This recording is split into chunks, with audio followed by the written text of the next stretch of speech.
Lumalakas ang lokal na produksyon ng gatas ng Kalabaw sa Santa Barbara matapos maipamahagi ang 25 Dairy Carabao sa Aligwas Banawang Farmers Association Incorporated.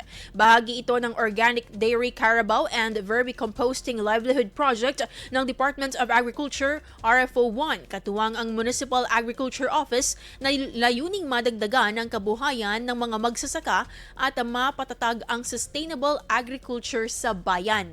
Sa programang ito, inaasahang tataas ang kakayahan ng asosasyon na makapag-produce ng organic dairy products habang gumagamit ng makakalikasang pamamaraan sa pagsasaka.